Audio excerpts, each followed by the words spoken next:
जी हाँ दोस्तों, यदि आपने बिल्कुल भी पढ़ाई नहीं करी है, बिल्कुल भी पॉलिटिकल साइंस जैसे सब्जेक्ट की तैयारी ना के बराबर करी है, तो कोई बात नहीं। आज के इस वीडियो में मैं वही प्रश्न बताऊंगा जिससे आप बीए फर्स्ट ईयर यानी कि पॉलिटिकल साइंस में आप भी 100 में 100 स्कोर करके आओगे आप अपने एग्जाम हॉल से। ये हमारा दावा है, तो बने रहना हमारे साथ अंत तक। और चैनल पर नए हो तो सब्सक्राइब अवश्य कर लेना, क्योंकि इस चैनल के माध्यम से वही प्रश्न बताए जाते हैं जो आपके एग्जाम में 100% पूछे जाते हैं। प्यारे दोस्तों, जब आप सभी एग्जाम हॉल में प्रवेश करोगे और एग्जामिनर के द्वारा जो क्वेश्चन पेपर आपको दिया जाता है, उसके क्वेश्चन पेपर में जितने भी सवाल रहते हैं वो सारे जो है सारे के सारे आपको यही से देखने को मिलेंगे। मैं जो अभी प्रश्न बता रहा हूँ यही सेम टू सेम क्वेश्चन आपको एग्जाम हॉल में देखने को मिलेंगे।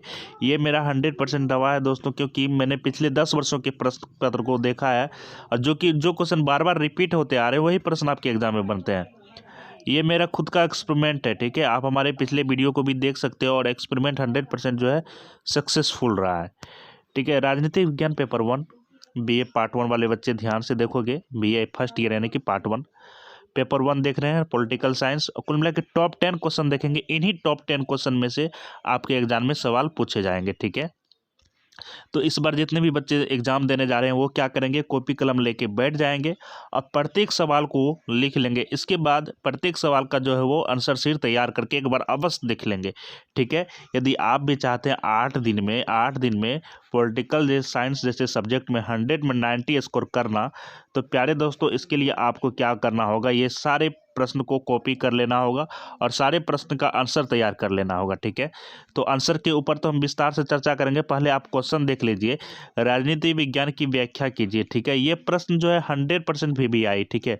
ये हर बार पूछे ही जाते हैं, राजनीति विज्ञान की व्याख्या कीजिए, ठीक है। इसके बाद नेक्स्ट प्रश्न है हमारा, राज्य के मार्क्सवादी उपागम की व्याख्या करें। राज्य के जो मार्क्सवादी उपागम है उसके बारे में आपको बताना होता है, ठीक है। तो आपको कैसे स्टेप बाय स्टेप लिखना है, ये जानकारी, ये कला भी आपको यहाँ पर सिखाई जाती है। इसके क्वेश्चन नंबर तीसरा में क्या करा है, राज्य की उत्पत्ति के दैवी सिद्धांत से आप क्या समझते हैं। राज्य की जो उत्पत्ति हुई उनकी जो दैविक सिद्धांत है उससे आप क्या समझते हैं, उसके बारे में प्यारे दोस्तों आपको यहाँ पे बताना होता है। काफ़ी शानदार प्रश्न है ये, और पिछले 2 साल से रिपीट होते आ रहे हैं, नया क्वेश्चन है। इसके बाद प्यारे दोस्तों क्वेश्चन नंबर 4 में है, राजनीति विज्ञान को परिभाषित कीजिए, इसके क्षेत्र के विस्तार से चर्चा कीजिए, ठीक है। आपको यहाँ पे बताया जा रहा है कि राजनीति विज्ञान को सर्वप्रथम आपको परिभाषित करना है, ठीक है। इसके बाद इसका जो क्षेत्र है, इसका जो क्षेत्र का विस्तार हुआ है, कैसे हुआ है, क्यों हुआ है, किस वजह से हुई है, इसके बारे में आपको चर्चा करने के लिए बोला जा रहा है। तो हम लोग काफ़ी सरल तरीके से आंसर देंगे ताकि एग्जामिनर जो है इम्प्रेस हो जाए और मुझे फुल में फुल मार्क्स प्रदान करे। तो ये कला आपको यहाँ पे सिखाई जाएगी। क्वेश्चन नंबर 5 है यहाँ पे, राजनीति विज्ञान का अन्य समाज, जी राजनीति विज्ञान का अन्य समाज विज्ञानों के साथ संबंध पर विचार से चर्चा कीजिए, ठीक है। ये क्वेश्चन बिल्कुल नया है मार्केट में, ठीक है, इस बार अवश्य पूछे जाएंगे। इसके बाद क्वेश्चन नंबर 6 है, राजनीति विज्ञान कला है या विज्ञान, स्पष्ट कीजिए। यानी कि आप लोग राजनीति विज्ञान को आर्ट्स में पढ़ते हो, परंतु यहाँ पर विज्ञान लगा हुआ है दोस्तों, तो फिर ये पूर्ण रूप से आर्ट्स है या साइंस है, ये आपको स्पष्ट करना है, ठीक है।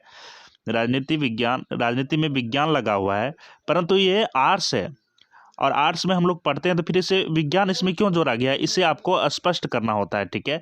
तो ये इसको हम काफ़ी अच्छे ढंग से समझेंगे। इसके बाद ये प्रश्न जो है ये 100% पूछे जाएंगे इस बार, इसमें कतई संदेह नहीं है।